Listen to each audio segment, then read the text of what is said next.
let's all go to the lobby.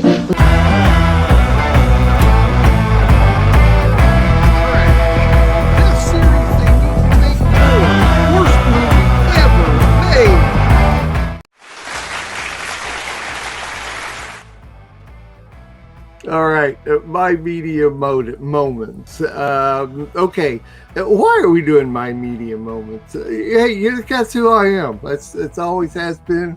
You know, I've given up a lot of things, but I also enjoy media in a lot of different ways. And while you're sitting there going through your Facebook texts and your Twitters and all that kind of stuff, I'm probably watching a movie, or I'm watching a TV show, or I'm watching a game show. I like game shows. My wife and I really enjoy game shows, but game shows have changed over the years. And the more that we watch them today, the more I can't help but think how it literally conditions our lives, along with everything else that the media is out there, whether it's newspapers or TV or news shows or radio or anything like that. They're putting thoughts in our head and they're conditioning us to some extent. So how in the world do game shows condition us?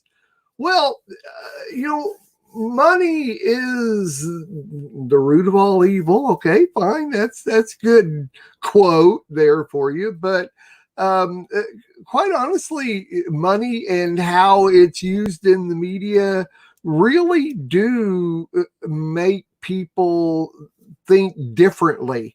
People these days, especially, and it always has been, but because we're bombarded by so much media, the conditioning is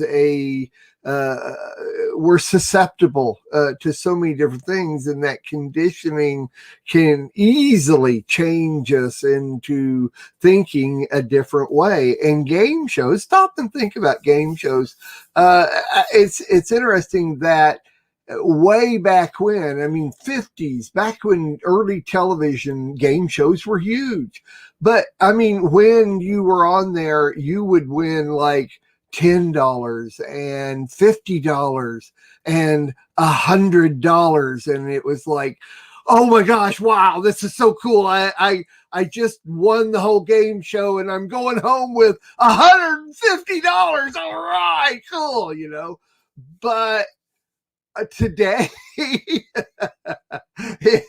even though inflation and the value of money has changed from the 50s, 70 years later to the 20s, $1 million is, and I've even seen lately where they, like on History Channel, where they're talking about something was worth $1,000 in the 60s or something, and today that thing is worth $70,000-$80,000. So it's the inflation and how much money is worth and things are worth these days. It's the same thing with game shows.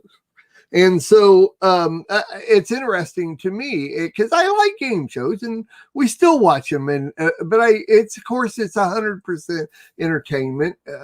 We have to make sure that we keep that maturity in mind and how we look at things and what they are. So what I want to do real quickly, and which I think is going to be fun, is we're going to look through, and I put this list together.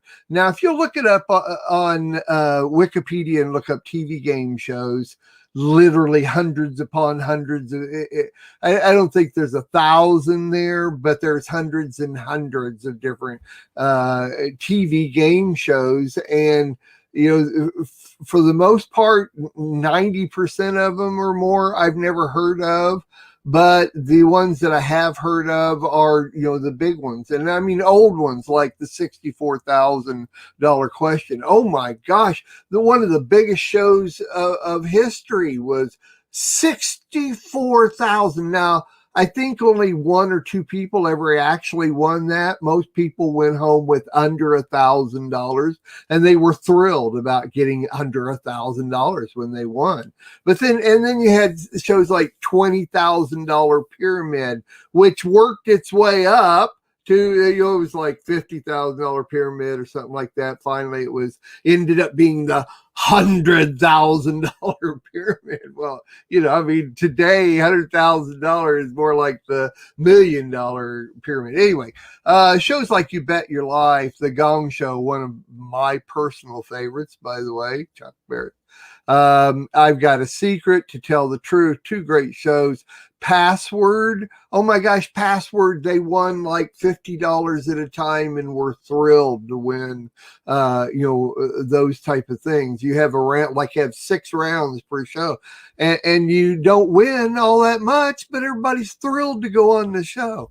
I mean, Password even went up to Password Plus, Super Password, and even $1 million Password, which I don't think anybody ever won.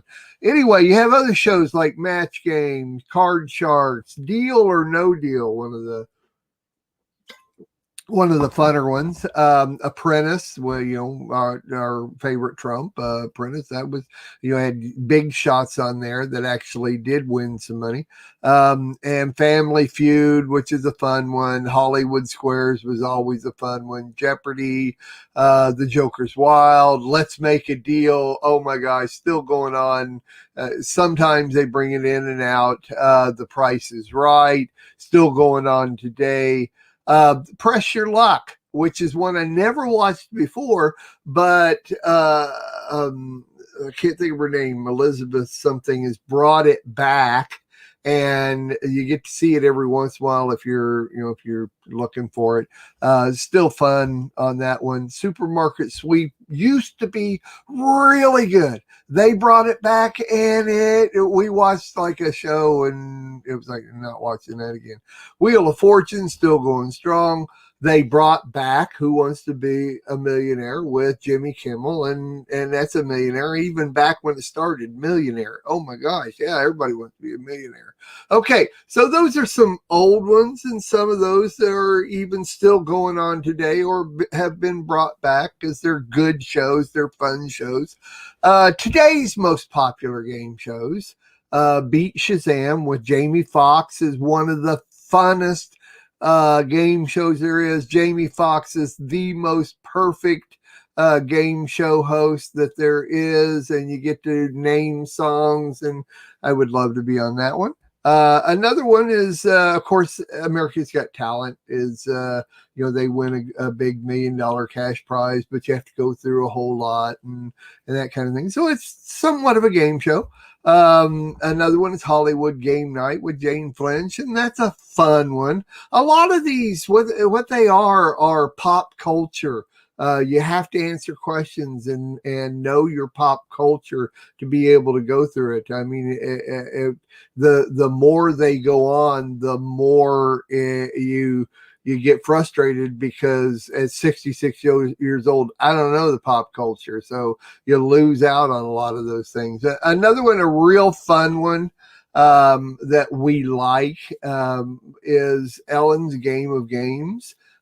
Is a lot of fun. The games, the huge games that they play are just massive. They're really a lot of fun. Another one with Dr. Ken is I Can See Your Voice. We've started watching that. That's fun. They win some pretty good money on that. So now I'm going to tell you the best and worst game shows ever. As far as I'm concerned, and they're both present day game shows. One of them being The Wall. Chris Hardwick is one of my wife and I's favorite people who host this, but the show is a massive bummer.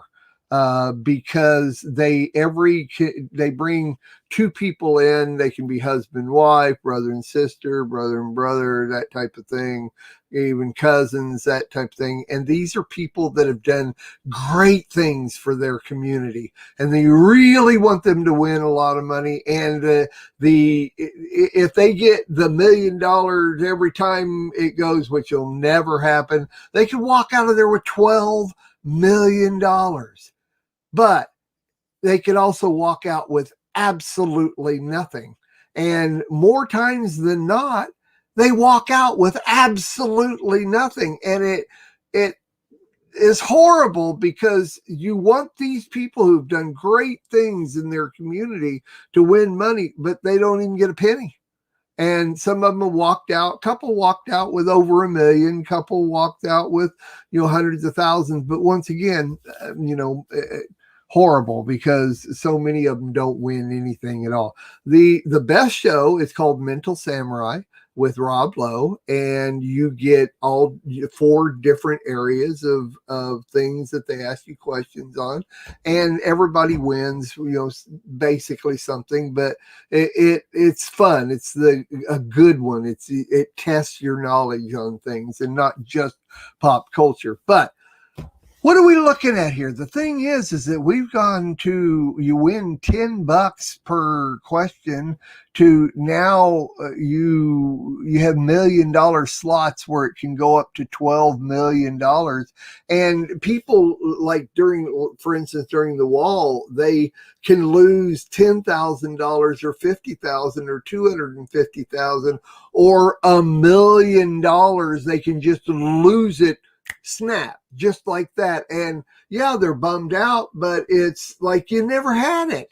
And so anyway, our concept of money is so out of whack as it is right now, that game shows are sending it even more out of whack than you can possibly imagine. So be careful on what you do. Be mature in your thought pattern on what you're watching, and use your maturity, use your understanding to, if you're whacked out in these areas, don't watch those shows.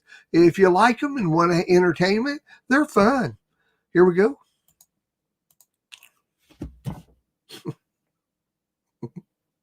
I have to say, I don't know if it's categorized as a game show, although they'll say, hey, this is a game show and you don't win any money and there are no prizes. But to me, the classic is, whose line is it anyway? Well, yeah, I thought about that. But once again, I'm trying to make a point of money and our concept and how they throw us out. But oh yeah, there is no show that will make you laugh. It's just more of a comedy show. It is, and it's just I don't.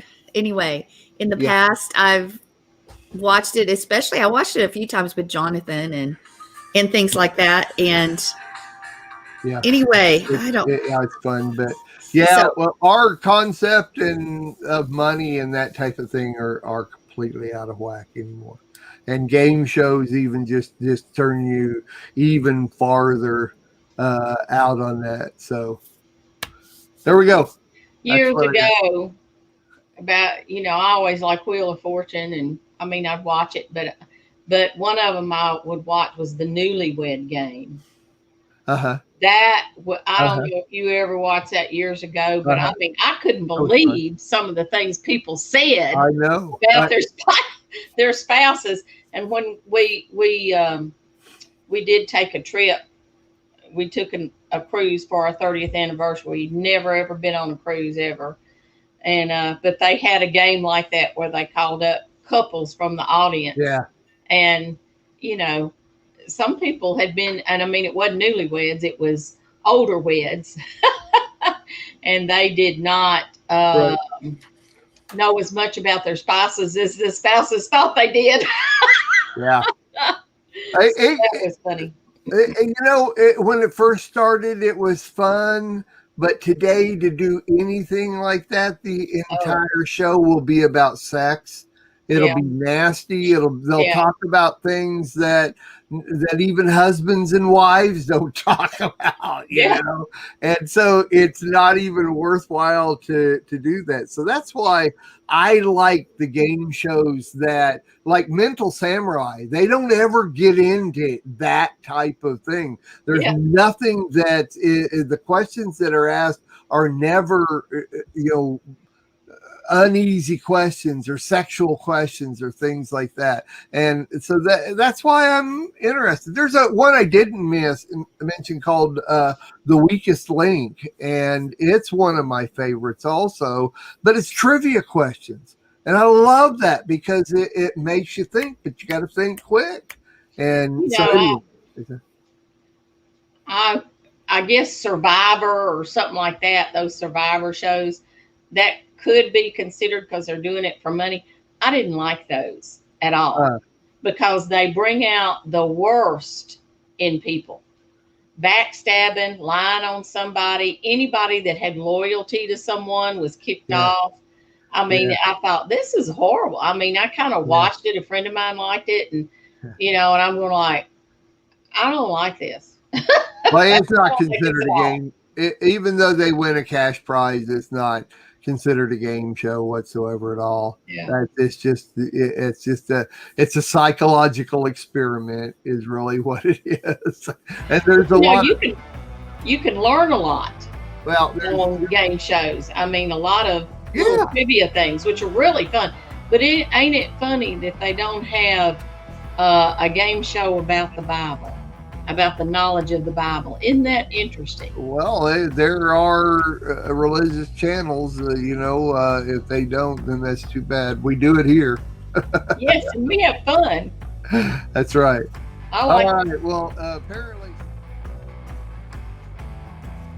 We are richly blessed to bring you what we believe is the fullest, most diverse, yet up-to-date progressive teachings, discussion, and prayer programming you can find anywhere on this planet. Be sure to take the tour of the MessianicLambRadio.com website. I'm Susan Hoogie, thanking you for joining us on the Messianic Lamb Video Network.